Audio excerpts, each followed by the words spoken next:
Hi there. By using the xlung 2.0 simulator, I'll show you how to measure the alveolar pressure at the end of inspiration, or we can also name it plateau pressure.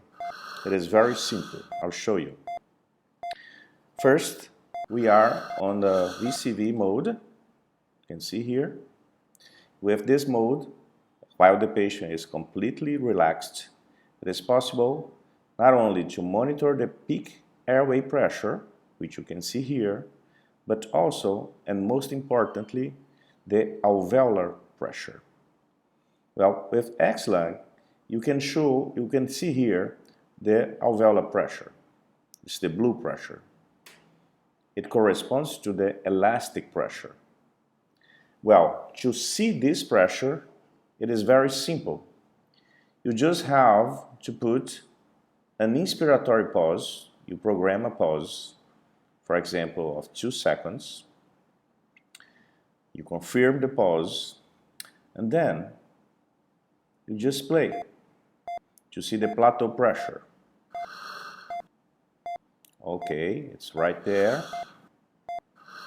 Now we can see that during the inspiratory pause, the flow is 0. The tidal volume stays inside the lungs, and you can measure at the airway opening the alveolar pressure. Of course, at the bedside, we don't see the alveolar pressure, so we'll see a curve like this. No blue curves, only the airway pressure. So, in this case, the alveolar pressure is, 25 centimeters of water. Remember, centimeters of water and not millimeters of mercury. The ventilator screen can also show the value of the plateau pressure.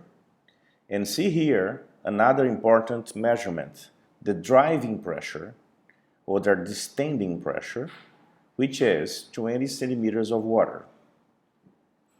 You see here the difference between the plateau and the driving pressure. The driving pressure is the difference between the plateau and PEEP. Of course, 25 minus 5 gives you 20 centimeters of driving pressure. In this case, the plateau pressure may be in the safe zone, you can say, but if you will, the driving pressure is quite high, much more than 15 centimeters of water, which puts this patient's lungs in risk of developing ventilator-induced lung injury, for instance. So it's very useful not only to measure directly the plateau pressure with this simple maneuver, but the driving pressure.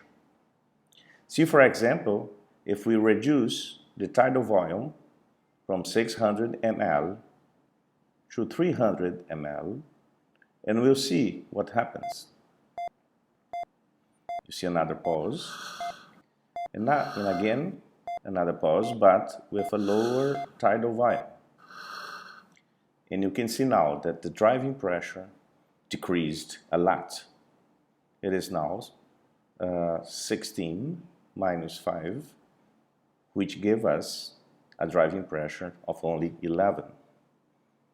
So it's very useful to use the measurement of the plateau pressure to calculate driving pressure and to titrate the tidal volume, for example, in a protective ventilation for patients with ARDS or in risk of developing ARDS.